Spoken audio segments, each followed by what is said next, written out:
Hai teman,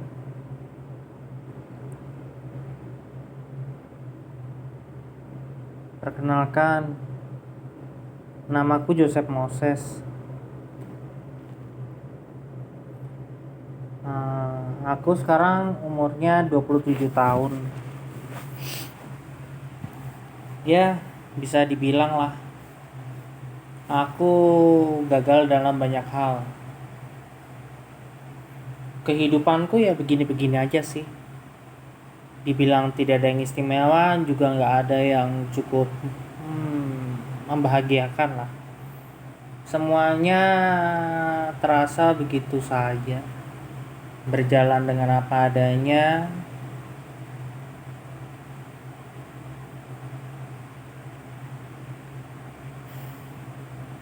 Aku juga seorang dokter hewan.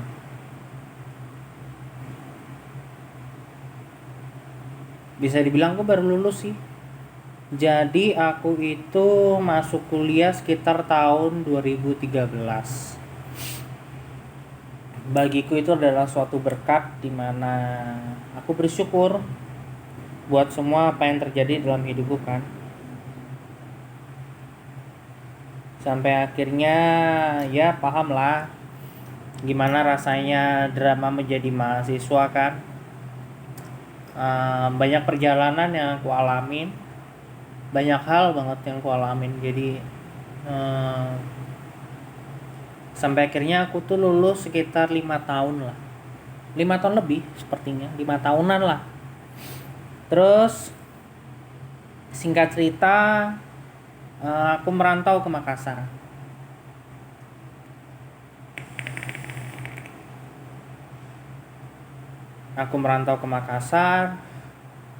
Aku kerja di pulau ini, kota ini 2018 aku merantau ke Makassar dan hanya bekerja sebagai paramedis. Dibilang waktu itu aku tanpa pengalaman, enggak juga sih, karena kan istilahnya aku fokus di dunia peranjingan juga. Jadi sempat bertemu dengan mentor yang akhirnya mendukung aku itu sepenuh hati lah, sampai akhirnya aku benar-benar cinta dengan dunia anjing. Karena pada saat itu sekitar semester 6 kalau aku nggak lupa, aku tuh sempat pengen kerja, cuman coba ngelamar kerja tapi nggak dapet, karena akhirnya cuma magang-magang doang klinik gitu. Cuman sebulan, 2 bulan, bahkan cuma 3 bulan, paling lama mungkin sekitar ya 3 bulan. Itu udah lama banget sih. Sempat juga cari-cari penghasilan, jadi kayak jaga klinik waktu lagi dokternya cuti, banyak juga pegawainya cuti. Akhirnya aku kerja di salah satu klinik di Malang yang cukup, ya waktu itu cukup terkenal sih, karena waktu itu Malang kliniknya masih sedikit. Jadi akhirnya aku kerja di sana. Kebetulan punya salah satu dosen favoritku sih. Beliau bernama Dokter Dikta. Terus kemudian aku kerja di sana, aku nyaman dengan segala kondisinya. Kebetulan akhirnya beliau kembali ke Jabodetabek karena aku kebetulan ikut sama istrinya kerja di sana karena istrinya sudah melahirkan. Akhirnya dengan mertuanya disuruh balik semua ke Jabodetabek. Singkat cerita, ketika beliau nggak ada, beliau nitipin klinik itu ke aku. Jadi buat aku kayak sering-sering main ke sana, sering-sering jaga di sana. Akhirnya aku mulai kayak cari-cari kerjaan tuh kayak jaga-jaga klinik. Ya, lumayan sih, maksudnya pendapatannya bisa dibilang ya bisa buat nyenengin aku secara pribadi lah. Berarti belum bisa nyenengin banyak orang. Terus aku juga gabung ke K9. Awal muasalnya itu namanya K9 Malang. Pas gabung di K9 dengan segala kondisi, akhirnya sempat ikut juga ngepam bola, penjagaan gereja, segala macem. Sampai akhirnya terjadi suatu insiden. Akhirnya aku lebih fokus ke sarduknya. Waktu itu aku masih mahasiswa. Jadi dengan ya ilmu yang seadanya dengan ilmu yang ada di kampus serta ilmu yang ada dari buku serta beberapa artikel-artikel, berusaha terjun ke sana. Dari mahasiswa aku mulai fokus di sana, mulai menjadi bagian dari mereka sampai akhirnya kepilih sebagai Divkes, divisi kesehatan, tapi di sini khususnya untuk satwa. Karena kalau di Sardok itu untuk kesehatan manusia itu kita bekerja sama bidang lainnya ketika kita di operasi SAR. Seandainya kita kayak kerja di SAR gitu. Singkat cerita, aku juga sempat ikut juga pelatihan dari Basarnas. Mulai nyaman dengan semua kondisi, mulai nyaman dengan semua rutinitas.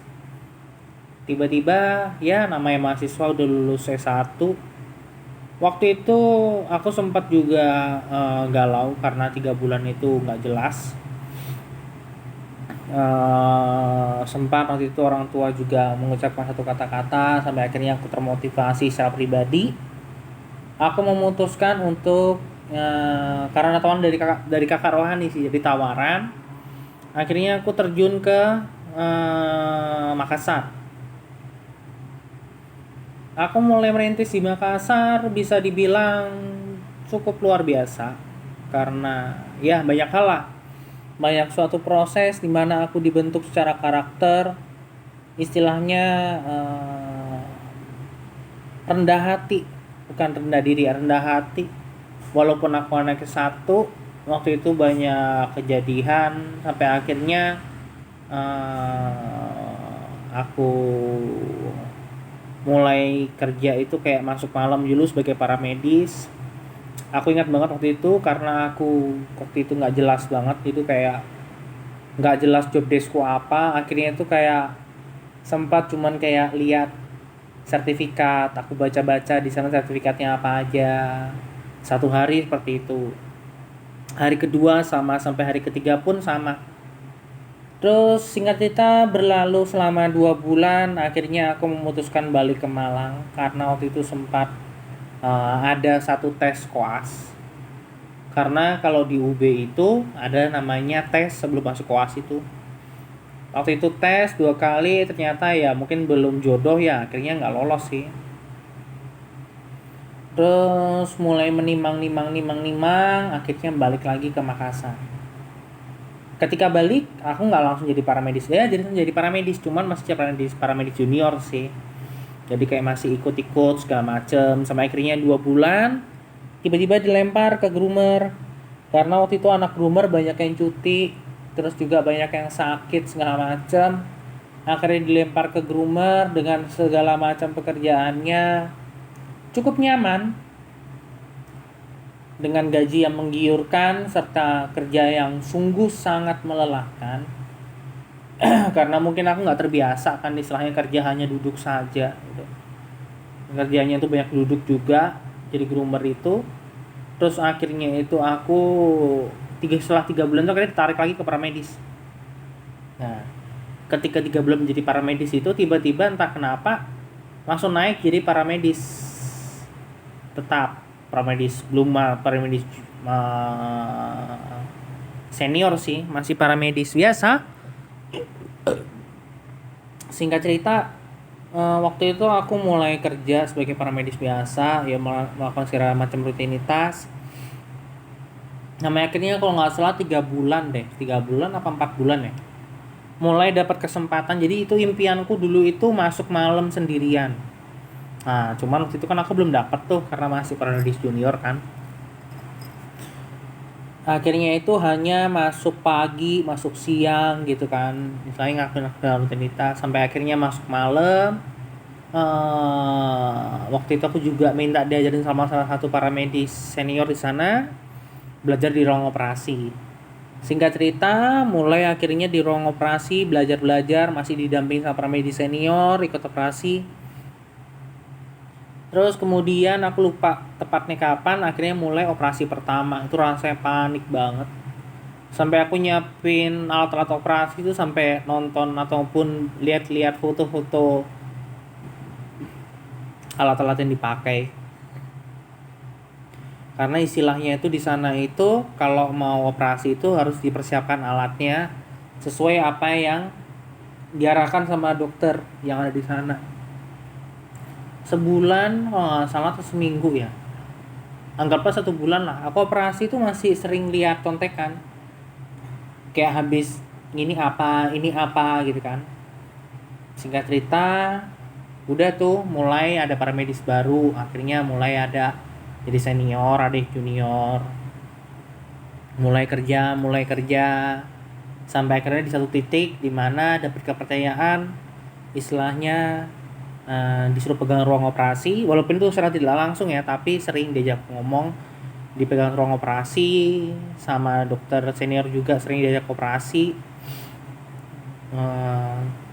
sering ngobrol juga, sampai akhirnya sama bos waktu itu ditawarin buat ngebimbing para medis junior yang baru masuk gitu.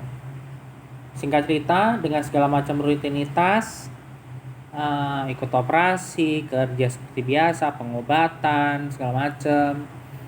Kemudian 2018 akhir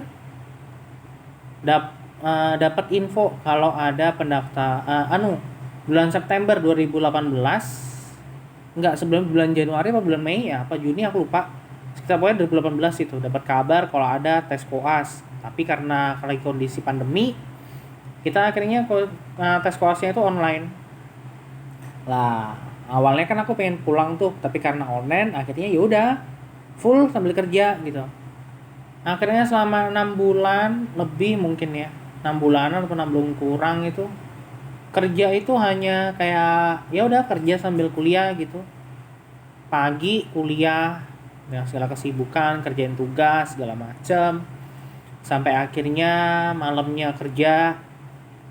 Jadi sehari itu bisa dihitung jari aku tidur waktu berapa jam, paling cuma dari jam 5 sampai jam 6, nanti jam 7, nanti jam 6 itu udah bangun, persiapan buat kerja, jam 7 udah di klinik, mulai kerja segala macam dengan segala kesibukan, jam 7 pagi pulang. Begitu terus selama 6 bulan sampai akhirnya Desember 2018 aku pulang ke Malang karena waktu itu dapat infonya koasnya sudah mulai online. Akhirnya ngejalanin online koas, di PHP juga sih waktu itu karena kasus Covid juga lagi naik-naiknya juga kan, naik turun udah jelas lah. Akhirnya tuh koas online, offline, pokoknya kayak gitulah. Singkat cerita sekitar bulan Desember 2021 itu udah kelar semuanya tuh. Udah kelar semuanya, nggak ada kesibukan apa-apa, udah nggak jelas hidup kan, muter-muter nggak jelas. Terus akhirnya itu mulai nunggu kayak tes apa ya, kayak nunggu sumpah. Singkat cerita 2022 bulan April itu aku berangkat ke Makassar. Jadi akhir Maret tanggal 30 aku berangkat ke Makassar, sampai di Makassar tanggal 1 April. Bener-bener gila sih. Akhirnya mulai 5 hari itu istirahat dulu, dapat waktu istirahat. Tanggal 4 itu mulai masuk malam terlebih dahulu tes. Karena kan emang tuh jadi paramedis itu aku selalu masuk malam, jarang itu tugas siang. Kalau tugas siang itu paling hoki juga.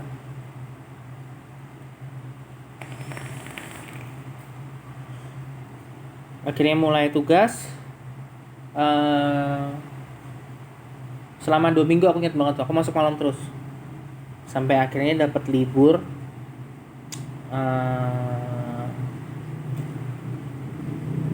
Aku lupa minggu pertama atau minggu kedua dapat kesempatan buat terima pasien.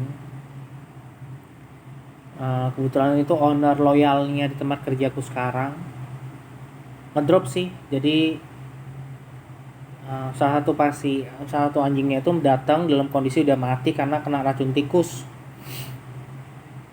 Singkat cerita aku cek ternyata udah meninggal. Akhirnya ownernya tuh ajak anjingnya satu lagi, aku cek kondisi semuanya oke. Istilahnya nggak ada kondisi, istilahnya kalau keracunan kan mungkin ada kondisi-kondisi yang bisa menjadi tanda tanya buat aku, tapi waktu itu aku periksa harusnya dia sehat. Ternyata pagi-pagi sekitar jam setengah 6 itu meninggal. Di situ aku kena mental banget. Jadi pasienku pertama meninggal, aku stres, nggak bisa mikir apa-apa. Mau nangis air mataku berasa udah kering. Mau melakukan apapun itu rasanya kayak udah nggak enak gitu loh. Sampai akhirnya dikasih support sama beberapa temanku dokter. Akhirnya aku bersyukur aku bisa selamat dari keadaan itu. Setelah berjalan sekarang, ini udah masuk bulan kedua. Entah kenapa ya, aku selalu dapat pasien itu rata-rata yang benar-benar emergency banget. Udah lemes datang, kadang-kadang tuh kalau hoki banget itu kayak seandainya hanya pasang kateter, kucing istilahnya itu. Bersyukurnya istilahnya masih ada dokter penanggung jawab. Jadi akhirnya pasien-pasienku yang pasang kateter, puji Tuhan selama ini selalu selamat. Walaupun dia datang dengan kondisi lemas banget, ternyata waktu dipasang kateter ya akhirnya bisa sehat gitu. Dengan mengingat beberapa pengalamanku. Singkat cerita, hari ini sih bener-bener kena mental banget. Bener minggu lalu itu pasien datang, bilangnya teman-teman di depan, teman resepsionis itu kan bilangnya dia ada nggak bisa pipis. Ownernya juga waktu masuk itu bilangnya juga nggak bisa pipis. Akhirnya waktu aku palpasi itu jadi kayak diraba bagian perutnya, ternyata bukan kantung kencing. Aku yakin itu bukan kantung kencing karena bentuknya panjang kan dan besar. Akhirnya aku putuskan buat lakuin USG. Pas aku USG itu benar-benar kelihatan panjang full gitu. Cuman waktu itu mata aku itu masih belum terlalu baik buat lihat USG kan. Aku putuskan buat X-ray, ternyata benar. Kolonnya itu full dengan feses. Akhirnya singkat cerita dioperasi lah pasien ini. Dioperasi, kondisinya mulai membaik, lambat laun, udah bisa pulang juga. Jadi dengan syarat mau puasa kan. Puasa makan minum normal kondisinya. 3 hari di klinik. Pas puasa makan banyak boleh minum, kondisinya normal karena sempat datang ke klinik buat tetap diinfus kan, jadi buat suntik obat. Kondisi mulai parah waktu dia udah bisa makan bubur. Ya di sini aku istilahnya sebagai dokter ya nggak peduli buat kalian yang lihat video ini mau bilang aku orangnya terlalu baperan atau bagaimana, tapi ini aku rasakan. Jadi ternyata pasien itu pertama kali datang aman, nggak ada kendala gitu, sehat gitu. Terus aku resepkan obat karena anemia cukup parah kan. Singkat cerita, aku cek. Tiba-tiba hari ini datang, bilangnya kalau di chat itu sih katanya muntah, diare gitu kan. Karena obat yang aku kasih, padahal obat yang aku kasih itu obat anemia gitu. Singkat cerita datang ke klinik, aku cek kondisinya, aku rasa istilahnya dia harusnya nggak mati lah. Karena flu-nya juga masih ringan, masih berwarnanya itu masih kental, putih dan nggak kental. Jadi kayak ingusnya benar-benar nggak ada. Aku cek mulutnya, paling ya anemianya masih ada, sama ada gingivitis juga, radang di gusi. Karena giginya juga banyak kalkulinya kan, banyak karangnya. Singkat cerita, aku cek, aku kasih obat, terus pulang beliau, terus tiba-tiba beliau chat aku segala macam kondisinya segala macam, terus aku bilangin. Tiba-tiba dong, tadi sekitar jam 6-an, beliau ngabarin kalau kucingnya meninggal. Aku nggak tahu ya, maksudnya gini tak benernya rasanya menjadi dokter hewan gitu.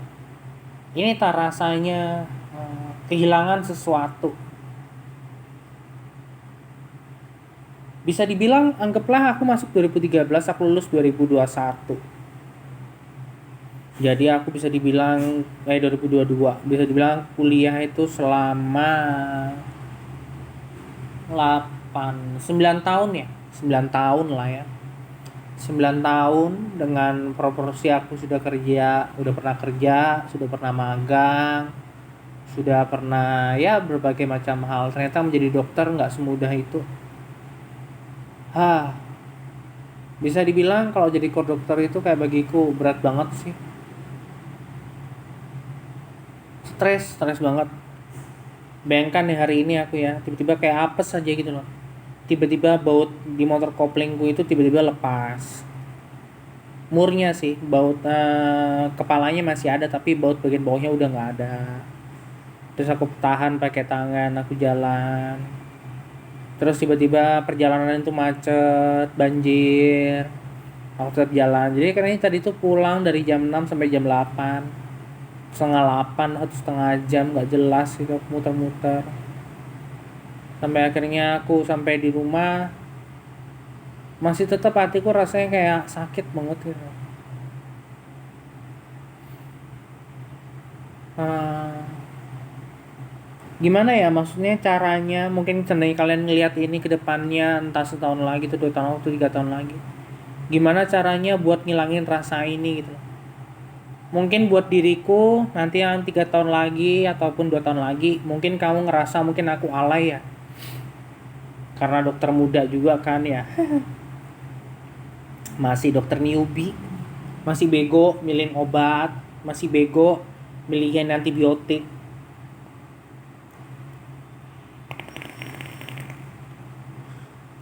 Mungkin kalau seandainya kamu bisa ngasih aku masukan, kasih aku masukan dong. Kira-kira gimana ya caranya aku keluar dari kondisi ini? Atau mungkin ada rekan-rekan dokter hewan yang lihat videoku, bantu kasih masukan dong. Sesusah itu kah menjadi dokter hewan gitu? Gimana caranya aku mengatur hatiku supaya aku tuh tegar? Dibilang healing, aku udah cukup healing bagiku ya mungkin. Aku bisa beli barang yang aku pengen. Motorku juga lagi prospek kan, lagi prospek perawatan gitu loh.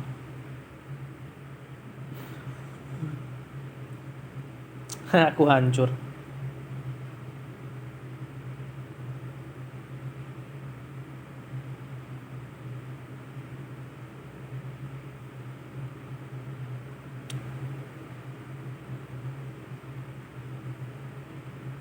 Aku sampai nggak tahu aku harus ngomong kemana gitu loh. Karena istilahnya aku sama pacarku yang mungkin nanti kedepannya jadi calon istriku, kita sama-sama dari bidang medis ya. Memang dia support banget sih, cuman rasanya kayak ada yang kurang gitu. Kalau dulu waktu dia tuh rasanya kayak nyaman banget, istilahnya aku ada temen buat ngobrol benar-benar.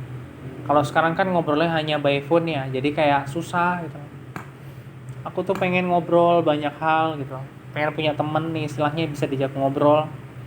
Akhirnya ya karena ya mungkin karena rasa aku suka menjadi seorang introvert, ya mungkin ini cara aku buat ngobatin apa yang kurasakan. Aku ngomong gak jelas di video, aku ngomong hal-hal yang mustahil gitu kan, hal lucu lah mungkin. Mungkin buat diriku di masa depan, mungkin ini salah satu prosesmu ya, sampai kamu bisa menjadi orang seperti sekarang gitu. Sekarang seperti dulu, seperti masa depan.